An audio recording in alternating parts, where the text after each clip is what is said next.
in the night, your heart fills with dread. Probably a murderer who wants you dead.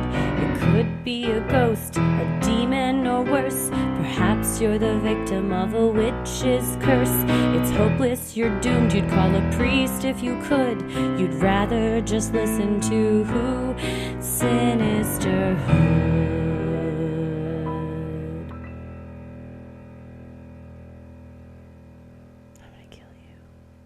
Welcome to Freaky Friday, where we tell your odd but true stories.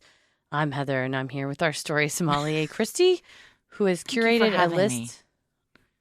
All true crime today. Sometimes it is. There's a theme that emerges, and it's different types of topics with one central theme. And this one, the topic itself is the central theme.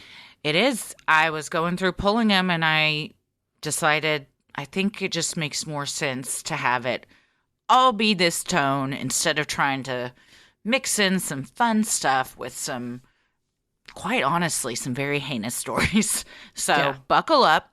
We'll just give an overall content warning for this, I think. There's, just murder stuff, whatever. Disturbing content. Yeah, disturbing content. I think that's a good way to put it. So if that's not for you, I would skip this episode.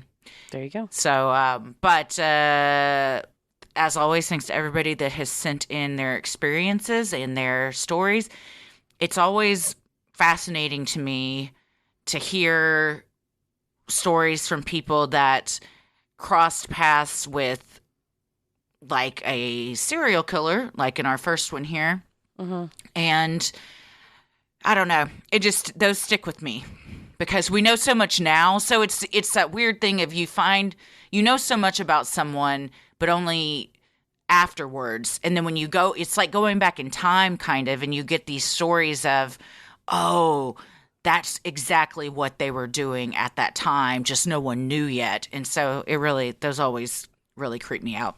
Oh, yeah. There's an extra air of eeriness. And also from especially with this first topic, somebody that has been somewhat exalted, sadly, in some circles as, deity, like deified, put them on T-shirts and mugs and whatever, realizing that they were doing real harm at this time, but also that they were mortals, like they're a mere mortal, and that they had run-ins with people. And also, I think just wanting to share the story when it's something that you have. I think there's power in sharing a story, especially about someone like this, and hopefully taking power back away from them. I think that's why we do what we do, power in sharing stories.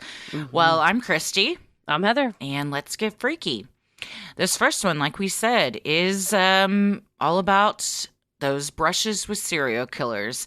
This is from Felicia, and this is called A Pass with Ted Bundy. Hi, ladies. You are my favorite podcast, and I can't wait until you come to Utah again. I have ADD and I've been scared of admitting it for years, and you two have truly helped me realize the normality of what I'm going through and how normal it truly is. So thank you for that. I did get permission to share this story, so let's get into it. My husband works with a guy who came into contact with Ted Bundy. Here's what happened. This guy, we'll call him James, was hunting in American Fort Canyon in Utah with a friend that we'll call Jeff. On their way up, they saw a car parked off the side of the road. They didn't think anything of it because it wasn't out of the ordinary to have a car parked on the shoulder. It was, however, a yellow Volkswagen Bug. On their way up the trail, they passed a guy walking down with a shovel in hand. James and Jeff both knew this was odd, because what do you need a shovel for? They did, however, search around, but didn't see anything like fresh dug dirt, so they brushed it off and continued on their day of hunting. The following day, at the same time the next morning, they took off again hunting, and there was the Volkswagen Beetle, parked on the side of the road again. They parked on the shoulder too, and headed up to their hunting spot. On their way up, they saw him again, walking down the trail with a shovel. This time, they knew something was up, so they asked him if he was lost. He replied, "No, I'm not," and kept walking. They knew something wasn't right, and said they both got bad feelings from this guy. Fast forward to the discovery of Ted Bundy hitting national news. James and Jeff knew right away that's who they saw, and they knew right away that's what he was doing. Ted Bundy had a cave in American Fort Canyon that he would take women to, and that's exactly what happened here. I don't need to say what happened to these women in this cave, but these two guys reported their sightings to police and hopefully helped bring closure to some families for what this heinous man did. Thanks again for your podcast. It brings so much delight to my day. And shout out to my sister Brandy for introducing me to you two and taking me to your show at Wise Guys in Salt Lake City, Utah. Wow. You talk about, I mean, you were right there. And it was real. It was happening in real time. Yes, in real time. And of course, you have no idea. It's just a guy with a beetle. But you know that you feel something is off, but you couldn't in your wildest imagination think that's what was going on. Right? That's afterwards definitely a gut wrenching, like, what were we so close to? I mean, thankfully, they were safe and they were able to, like she said, point authorities in the right direction of, hey, there may be something out here. We saw him over here, because he was obviously very good at hiding a lot of his crimes, and especially the remains of his victims, and robbing the families not only of their family members and their lives, but then of any type of closure, burial, things that come along with that. So at least, the very least, you do what you can and try to report it afterwards. But that's so eerie when you just see something out of the ordinary and go, that guy was kind of, I don't know, that guy was kind of weird. But obviously he's not doing something overt, covered in blood, that you chase him down at the time. But of course, knowing now what you knew, if you knew it then, you probably would have. Yeah. That's probably why they didn't see any fresh dug dirt, too, is because they were in a cave. Yeah. Yeah. Very, very creepy, stomach churning. I hope that some families were able to find the remains of their loved ones and helped bring closure somehow. This next one is from Kristen, and this is called Found Out My Coworker Was a Murderer. Okay, this story is almost too hard to condense, but I'll do my best. I'm a chef. Everyone in hospitality is used to weird or creepy coworkers, but this one caught me by surprise. I got introduced to our new waitress. You know how you get a vibe? This woman seemed like one of those people where if you read a novel, she knows the author. If you ate an apple, her great-grandmother invented apple pie. Well, her first shift rolls up, and she completed the 4 hours, then took me aside to tell me she wouldn't be in for her next shift because she passed out earlier and had to go to hospital. We didn't see her for a week. For the next 2 months, she'd turn up for maybe 2 or 3 shifts a week because of some medical emergency. Some weeks we wouldn't see her at all. Eventually, she quit for several reasons. Her being afraid of me was one of those reasons. I mean, I'm intense when I'm working. When there are food orders for 200 people, I don't have time for chit-chat. But I always explain to people when they start that I'm not mean, just that I don't have time to be polite. Anywho, she quits. No biggie, she's barely done half her shifts. Skip forward 2 weeks. The bar manager can't wait to show me the news webpage showing said waitress was arrested for murder. The gruesome details? After fighting with her boyfriend while they were at the pub, she waited until they got home to their granny flat. A granny flat is a separate residence in the rear yard of a freestanding house in a suburban neighborhood. Not sure if you have them. This granny flat was on her boyfriend's parents' property. She then turned off the water supply to the property and waited for her boyfriend to go to sleep. She then set him on fire. He ran out of the flat on fire. His parents came out hearing the screams, but couldn't put out the fire because no water. He died 2 days later. We're freaking out. Everyone in our workplace was talking about it. My boss eventually admitted that when he employed her, the police had visited to say she had been under investigation by a task force for a year before she started with us. Of course, the pandemic happened, so it dragged on. So you need to know, she completed suicide weeks before going to trial. So she was working at my workplace after she killed her boyfriend, and she quit because she didn't like me. Anyway, if you've got this far, thank you for your time, and massive apologies for reading what I typed on my phone. That is next level. To then turn the water off is so premeditated and torturous. I mean, death by fire is obviously extremely painful. But on top of that, to then have his parents nearby. To watch your son die that way? Fuck. No, how do you never recover from something like that. That's, like you said, unreal premeditated. To turn that off, wait till that's hours from the time you leave the pub until the time of the crime. Hours of you thinking about it and planning. And at some point, you could have stopped. Yes, and still went through with it, even all of that. And again, not just him, which was horrible and heinous, but then to do that to his parents and leaving them helpless like that, just... And her parents. I mean, Yeah. I think we always forget that the perpetrators in this, their families are also victims. I mean, to get a call that, well, your daughter killed her boyfriend in a horribly heinous way, and then to get a call months later that she's taken her own life, like, their lives are completely destroyed too. It's there was no additional information included as to what the motive was apart from a fight. I don't know what else may have been going on there, but to have come back to work after that happened, I don't even know how you would. How are you not in jail? That's it's based on you. Not sure if you have them and some of the spellings. I'm going to assume this is the UK. I think so. And so I'm not entirely sure how pre-trial, if you get, if you can have release on your own recognizance, pre-trial release works over there. But if she had just only been charged but hadn't been, or if they didn't know it was her. Oh, yeah. I guess she said she was under investigation by a task force for a year. Yeah.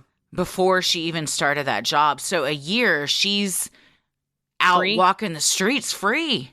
Yeah. That's what it sounds like.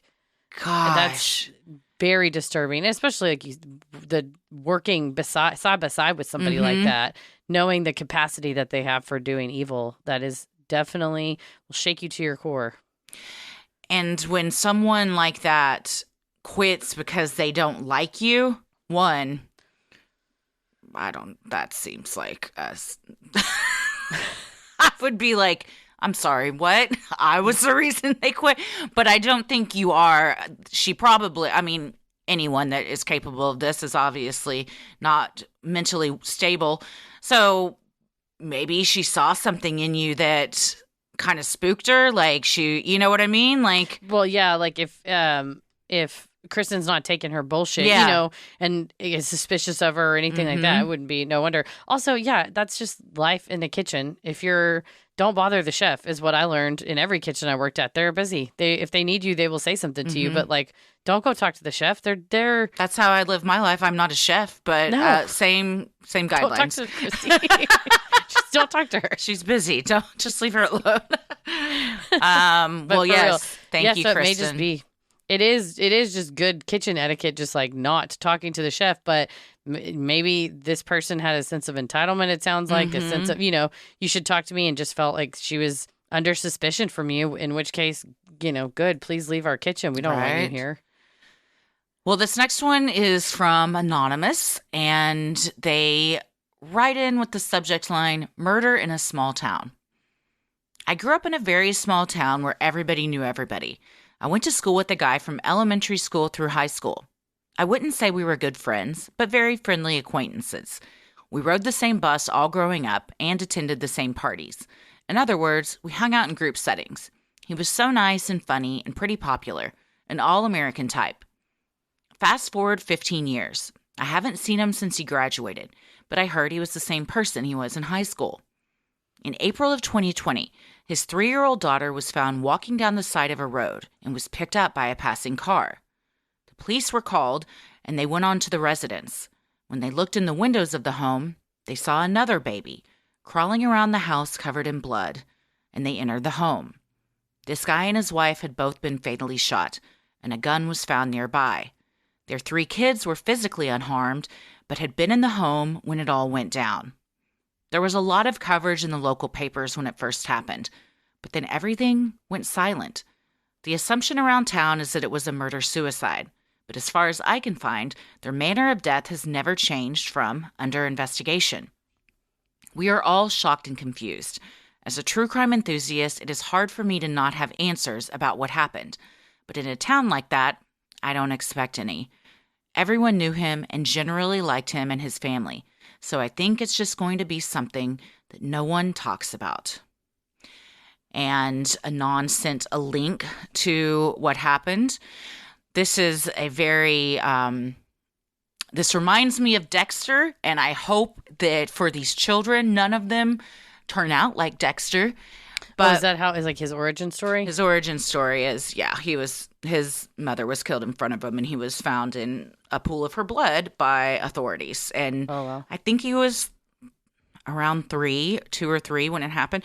But even that kind of trauma just like stays in you, and it can change you on a molecular level. So even though these kids might be babies, that still can really destroy you. And even if you have no memory of it, you're going to learn about it, and you are growing up without parents. So it's horribly sad. I'm very happy that all 3 of the children weren't physically harmed, and then that 3-year-old, luckily someone that wanted to help was the one that picked them up. So reading this article, it seems like 2 of the children were twins, and a firearm was found near the bodies, but as far as an actual answer, there still isn't one. Yeah, it says that they're still under investigation. Like Anon says, in these types of cases, the department may have just said, you know what, we probably know what this is. We're not going to launch a full-blown investigation, and we don't want to do anything to further hurt this family. I would say not having answers hurts everyone. So, still investigate even if you think you know what's going on, and to give a solid answer so the families can also know what that is. Well, and absolutely, and especially if there's hope. I mean, you're right. Perhaps they have determined from the scene that there's not an ongoing danger to the community. The call to action in the article is it's Delta County, Colorado, just asking, letting the community know their mental health resources if they need help with coping with the grief of what happened. Yes, and it said the children were living with relatives, so that is that's devastating. And again, when you find out that someone that you knew and was always seemed like a good person, and then you find out something like this happened, it's shocking to think back on the memories you have with them, and just that eerie feeling we talk about. There's no mention of, if it was a murder-suicide, who was the perpetrator and who was the victim. So it's hard to say if her friend was the one that did it or was on the receiving end. But either way, horrifying. It also says, another article said that they were found with both had trauma to the head, and a firearm was located close proximity to their body. So that's why the investigation is ongoing. Well, if that's, get some answers. Yeah, definitely. Those 3 kids are left without parents for sure.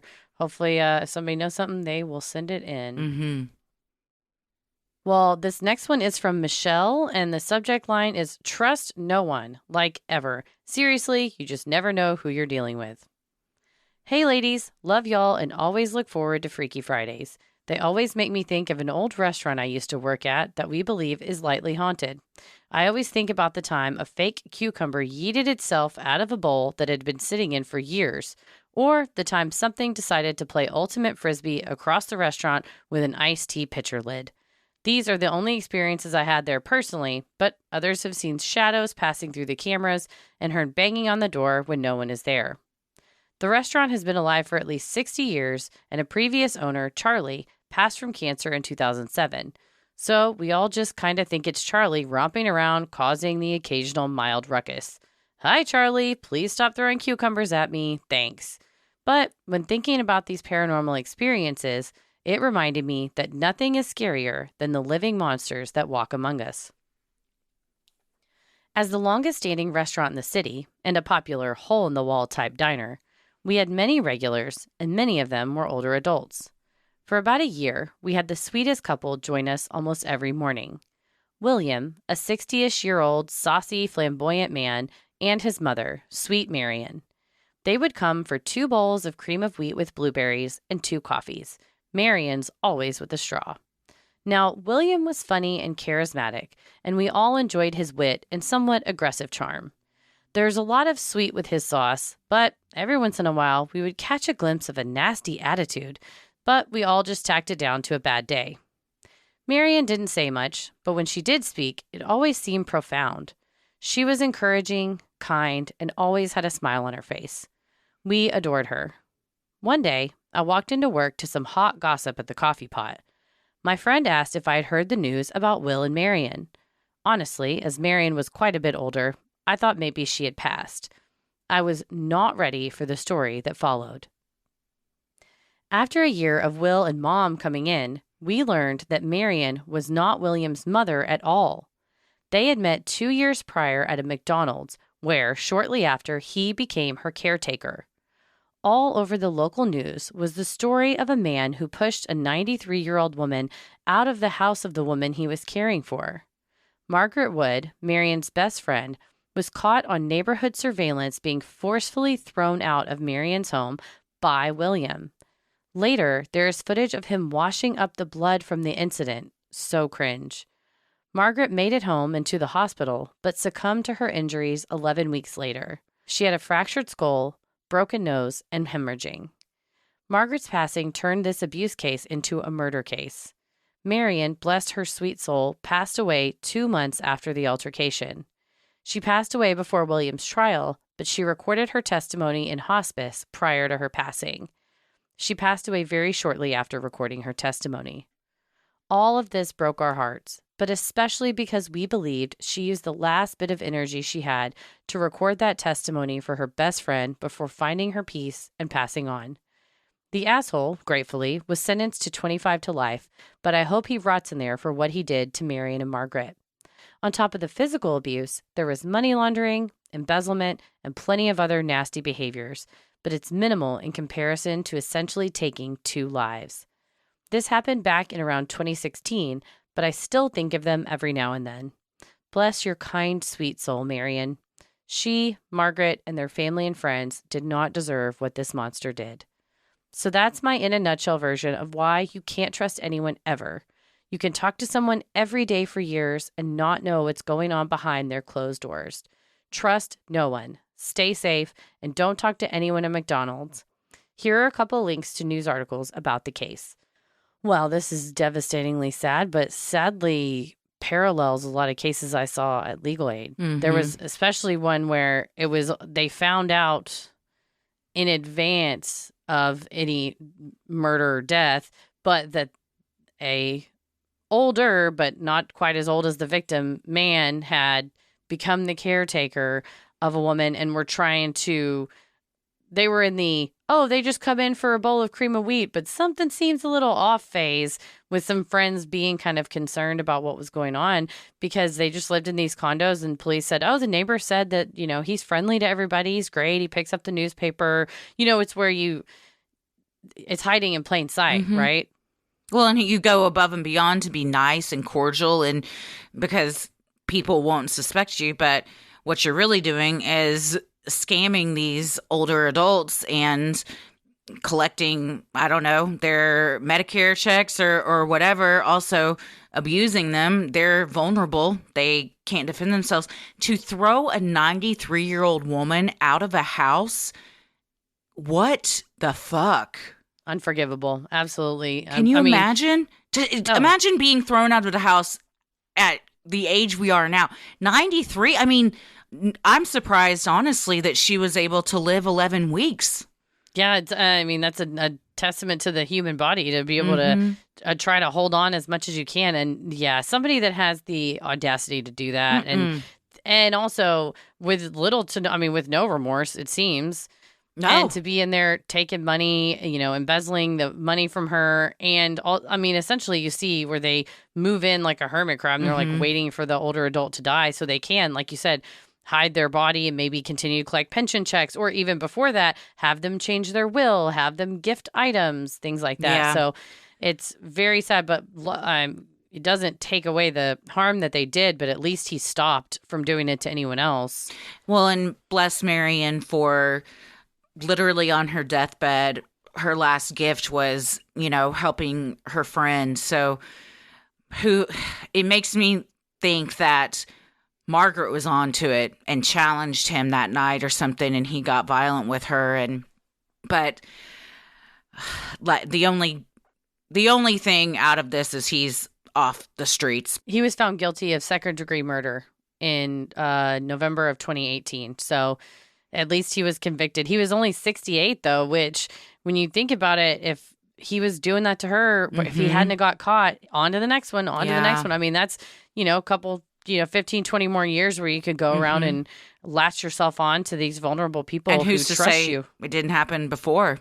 True. That's true. My grandparents always, their hangout spot in the morning where they'd go meet all their friends for coffee was Dairy Queen. And I think that's common for a lot of older adults to kind of, go to a McDonald's or a diner and meet. And I hate the thought of this guy just kind of preying on people that are there and seeing how he can weasel his way in. Yeah, and you sit down and go, oh, do you need a friend? Oh, let me help you with that. And that's what we always saw is it would start very innocuously. It would be a neighbor, a friend, somebody from church, somebody from a grief group, like a group therapy session or whatever. And at first it seems great. You have somebody to drive you around, buy your groceries, but it's very sad when it ends this way. It does say that he received the maximum sentence for charges, so he will spend 15 years in jail. So it doesn't bring them back, but it definitely, like you said, it's the last great gift Marion could give to her best friend who, like you said, likely was there because she smelled something wrong. Yeah.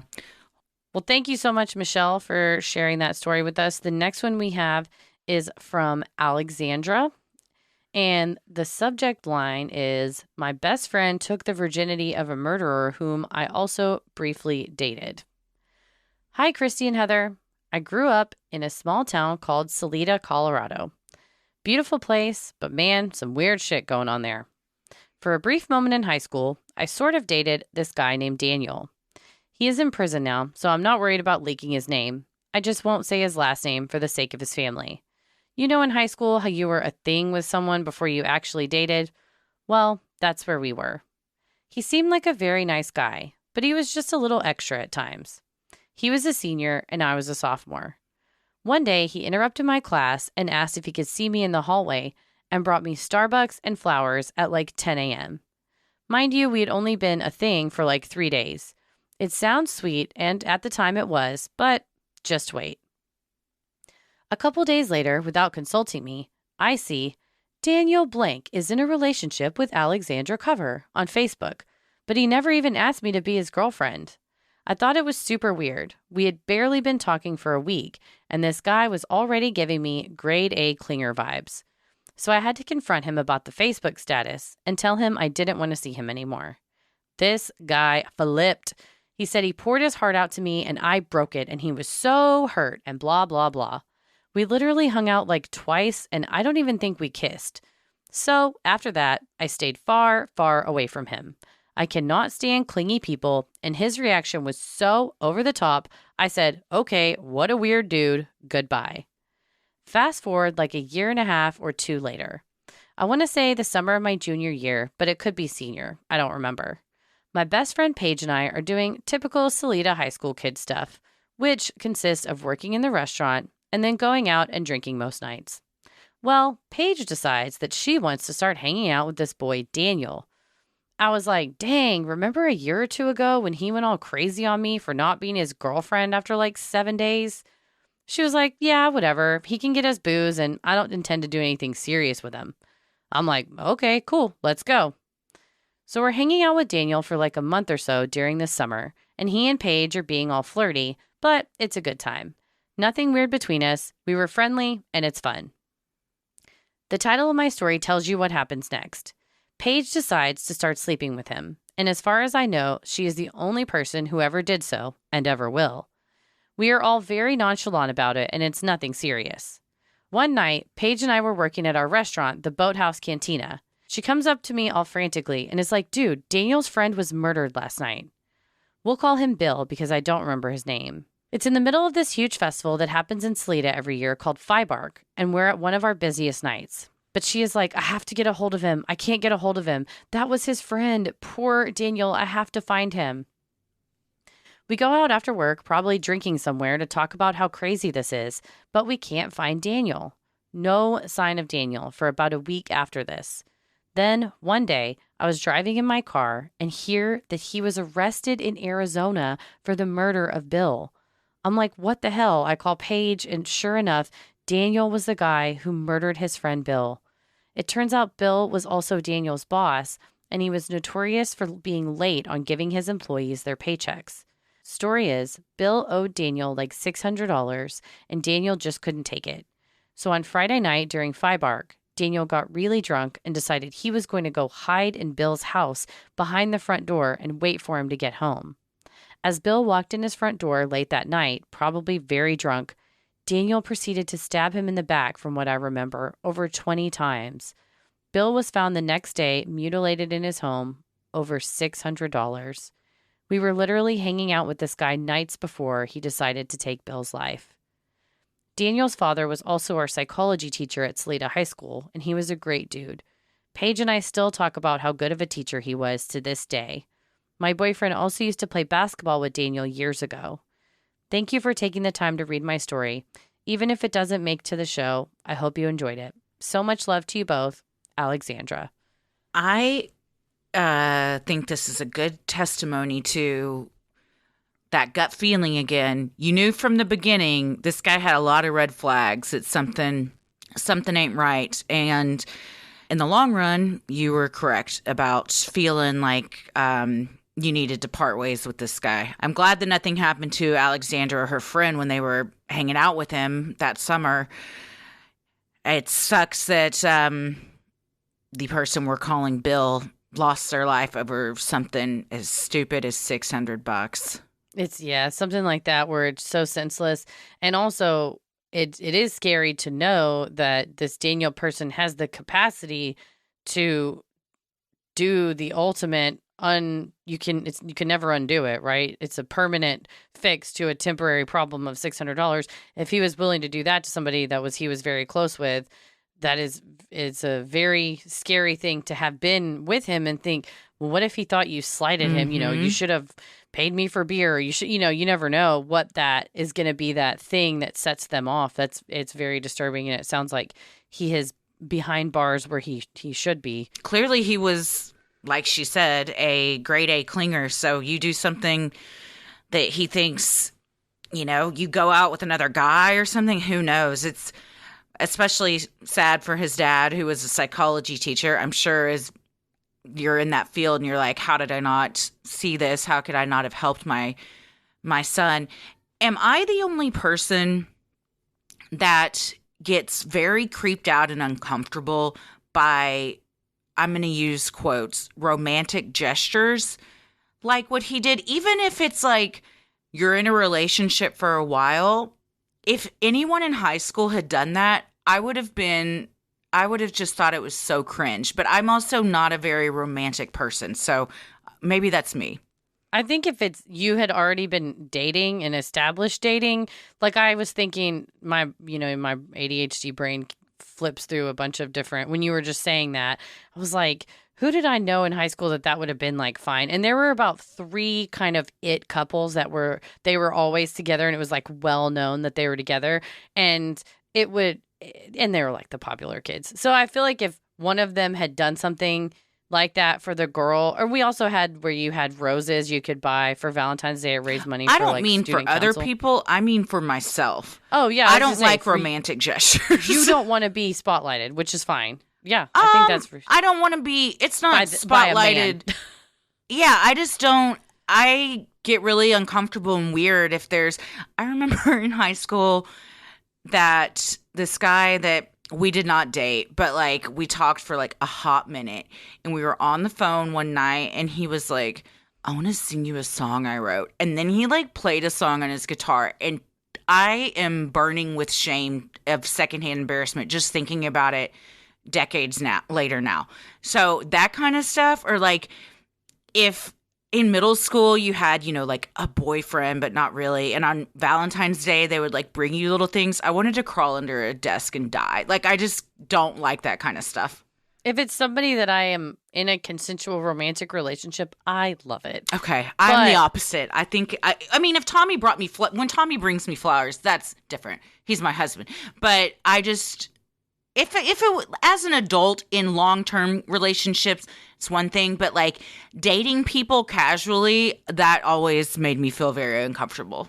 For me, the line is we should be very clearly like dating together. Otherwise, I think it's presumptuous. I knew a girl in law school who was dating a guy, maybe had been on 3 dates, And I can't recall how he knew where she lived, but she had said that I guess she was studying for finals or mentioned that she had to stay up late or something. And he made this whole basket for her that had like chocolate covered espresso beans, Starbucks cans of coffee, like energy stuff, trail mix, and was like, hope this helps you with your studying. But it was just a lot in the basket. And then it was on her porch. And then I want to say he maybe texted her and was like, go look on your porch, which kill me. Absolutely no, don't do that.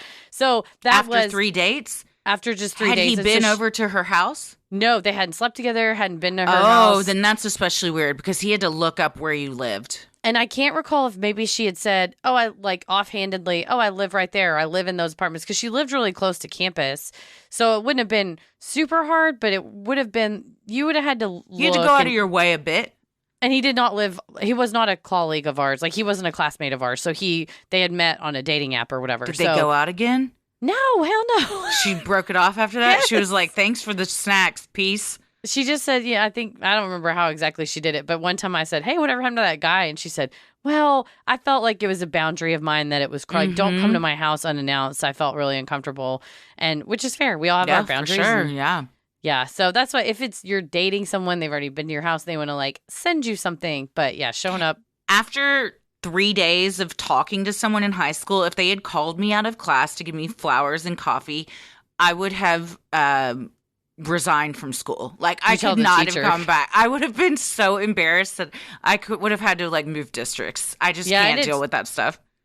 He has got a lack of judgment and lack of boundaries, and yeah. I remember in high school, a friend of mine had gone on a date, I think with just like once or twice. The guy didn't go to our school. In fact, he may have been in college. And he sent her flowers to the school. Like, they came to the office at school and they came and got her out of class. That is mortifying because you have to get called out of your class. And then everyone's like, why'd you get called out of your class?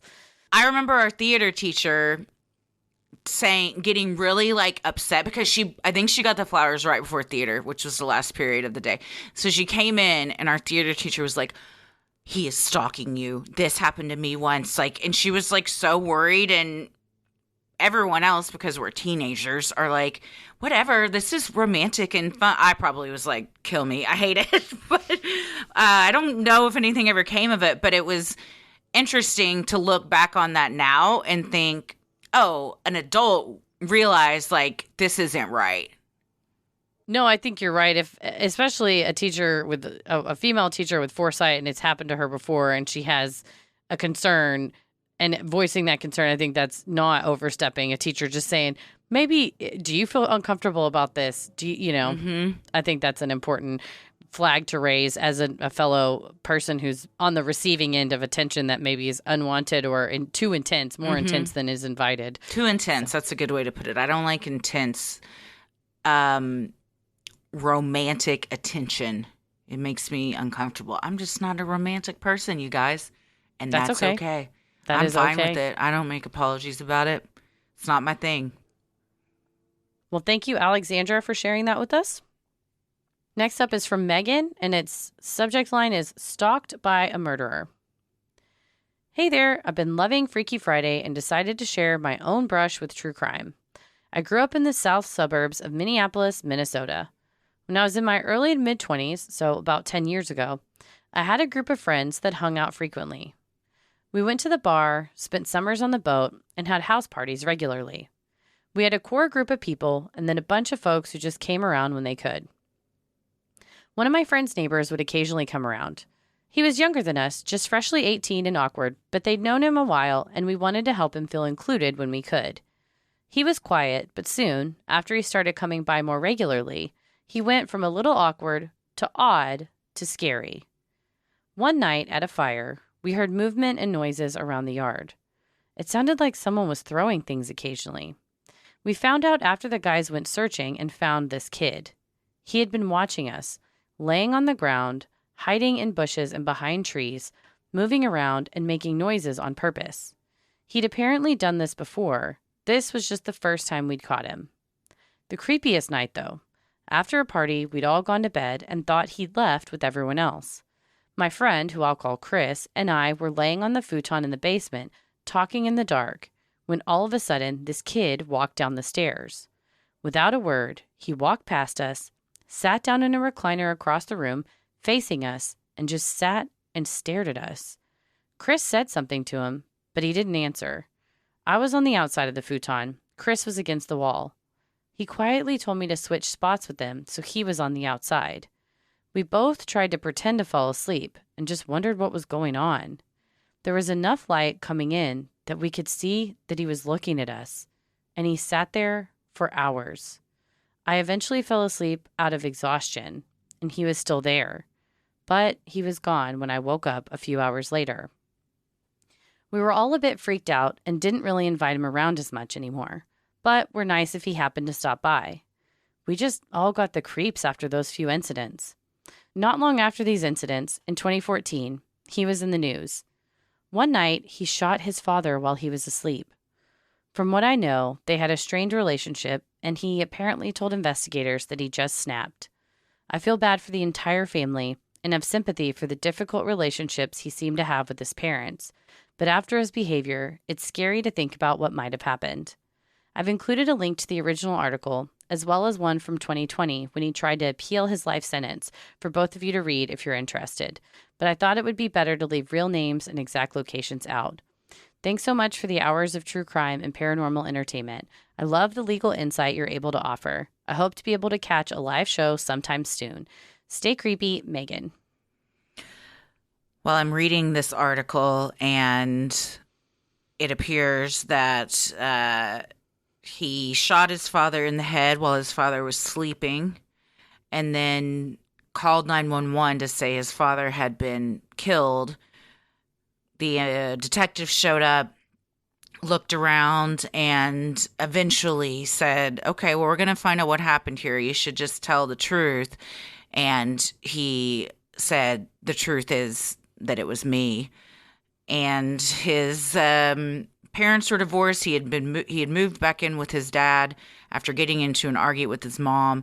And he said his dad blamed his mom for the divorce, even though he said his dad left the mom. So it sounds like there was a lot of pent-up resentment and anger. He also said his dad had some very strict religious views and was trying to impose those on him since he had moved back in. But he said when he came downstairs to get something to eat, saw his dad was asleep on the living room floor, and he said, I don't know what came over me, but I went to the gun cabinet, got a shotgun and some bullets, and did what he did. Keep your gun cabinets locked. That's one thing. But it's, very chilling to think that you could just look at your parent that's sleeping there and go and get a gun and go and do that, and then go outside, call 911, and wait in your dad's truck until the cops show up. And he was sentenced to life imprisonment, and then they tried to appeal his sentence because they said they weren't allowed to utilize mitigating factors when determining sentencing. Not weren't allowed, but failed to consider mitigating factors, which was that he was developmentally delayed and he was the victim of psychological abuse, which could have gone to maybe explain his behavior, his reaction. And that the argument was that violates the Constitution's 8th Amendment protection against cruel and unusual punishment. But the Minnesota Supreme Court upheld the sentence and said that's something for the legislature to determine. Like, that should be, if that should be considered, it should be part of the sentencing laws and guidelines, not for the Supreme Court, the Minnesota Supreme Court, to legislate from the bench. Essentially, the dissent said this is a really harsh case, and it reflects an overly rigid, inflexible view of the Supreme Court's Eighth Amendment jurisprudence, and an inconsistent application for standards of defining adulthood, because he was 18, but if he's developmentally younger than 18, then have you just sentenced a juvenile to life in prison when you wouldn't normally do that if they were on paper 18, taking into consideration their development. So are they saying that the psychological abuse, that perhaps that's what he's referring to with like the strict religious stuff, and they're saying that should not be taken into account when saying this contributed to why he killed his dad, and therefore maybe he gets a lesser sentence? They're saying that, he was not That was not considered in lessening his sentence. Yes. Nor was his age. And I believe they said, the opinion said, this is an extremely tragic case. He was only 1 week beyond his 18th birthday. And it also happened on his dad's birthday. Yeah. And the record is replete with evidence of his cognitive and social delays and years of psychological and emotional abuse. So there's a rule in Minnesota that you can mitigate based on age and these other factors with juveniles under the age of 18. And so they wanted to apply this rule to him. Although he was 18, he was barely 18 and also had the developmental delays. But they're saying that's something for the legislature to say this can be applied beyond just what the rule currently says, which is very important. Lawmaking is very important for that reason, because you don't, like I said, we see a result that we say, well, this is harsh, an overly harsh application of this. Do we as a society want to see that type of punishment or more rehabilitative punishment, and that takes into account how somebody got to where they are? Yeah, for sure. Well, thank you everyone that sent these in. I know that they were not fun ones, I'm sure, to recall and to write about, but like we said up top, there's power in sharing stories, and we get so many submissions that start off with, this other person's Freaky Friday story made me think of this. So many times, like, we've kind of repressed memories. We get a lot of those. I totally forgot this happened until I heard such and such talk about it. So there is power in everybody sharing these. And, even if it's just, that you're not the only one that went through something like that, I think that can be healing and important. I totally agree. Thank you all for sharing. Mm-hmm. If you have an odd but true story, maybe you've encountered Bigfoot, you've seen a UFO, you had a brush with true crime, or you felt the presence of an otherworldly being, send them in at sinisterhood.com/Freaky Friday. We love providing Sinisterhood to you at no cost, so if you like what you hear, consider supporting the show by donating to our Patreon. We're a small operation, creating the show for you by researching, writing, recording, and producing it ourselves. Any amount is sincerely appreciated and helps offset the cost of making and hosting the show. As a thank you, you'll also get some sweet perks like ad-free episodes, a Sinisterhood sticker, membership to our exclusive Patreon Facebook group for those in the Rolling the Airwaves and Getting Into It tier, a special shout-out on the show, a monthly bonus mini-sode. This month, we're going to discuss a TikTok controversy that has gotten both of us staying up real late watching some very bizarre videos that we will absolutely share with you. And we also have patron-exclusive video and audio content, including Am I the Asshole?, relationship advice, Judge Christie, Dear Sinister, true crime headlines, and more. You also have the fun perk of access to our Discord server, where you can connect with other fans in real time and discuss the latest in true crime, share personal ghost stories, or just post adorable pictures of your pets. We hop on occasionally, and we host monthly Q&As on Crowdcast, where you can ask us all your burning questions. This month, our Q&A is the 30th, and then our live stream is the 31st, both at 8 p.m. Central Time. We also created 2 new Discord channels. Based on our last Q&A, we were talking about really, really good horror movies and also so bad they're good horror movies. Mm-hmm. So there's been some submissions already, one of which was mine. I submitted The Night House. Liked it or didn't like it? That it was very scary. I found it very disturbing. Which one was The Night House? Where it's on HBO Max and she's got her husband was planning the house, like the architect of their house, and she was the teacher, and she feels like the ghost of him. Yeah, I've seen it. Yeah. Yeah. Yeah, I've seen it. Yep. For patrons not in the U.S., you have the option to pay in pounds or euros, saving you the cost of conversion fee. Annual memberships for all tiers are also now available. Those that select this option will be rewarded with a free month of membership. For more details on all of this and specific member tiers, visit sinisterhood.com and click Patreon on the top banner. So many of you have been tagging us in pictures of you sporting your sweet Sinisterhood merch. Keep those pictures coming. If you want to get some cool Sinisterhood swag like t-shirts, mugs, totes, and even clothes for your kiddos, visit sinisterhood.com and click on shop in the top banner. The best thing you can do to help us grow is like, review, and follow on Apple Podcasts, Spotify, or wherever you listen to your podcasts. You can also click the 3 dots at the top right-hand corner and share any episode with your friends, or visit sinisterhood.com/playlist and share any of our topic-based playlists. And if you try to go to it and it didn't come up, it's playlists with an S. Maybe Gotta I'll have that S in there. Yeah, add the S. And please tell a friend who you think would like us to check us out. It means so much to us and really helps podcasts like us get more exposure. You can follow us on Instagram and Twitter at Sinisterhood Pod. Like us on Facebook at Sinisterhood. We're also on TikTok, YouTube. Christy, where are you at? I'm on Instagram at Christy M. Wallace and TikTok and Twitter at Christy or GTFO. Heather? I'm on Twitter at MCK versus the world, and then on TikTok and Instagram at Heather versus the world. As always, the devil rules the airwaves. Keep it creepy.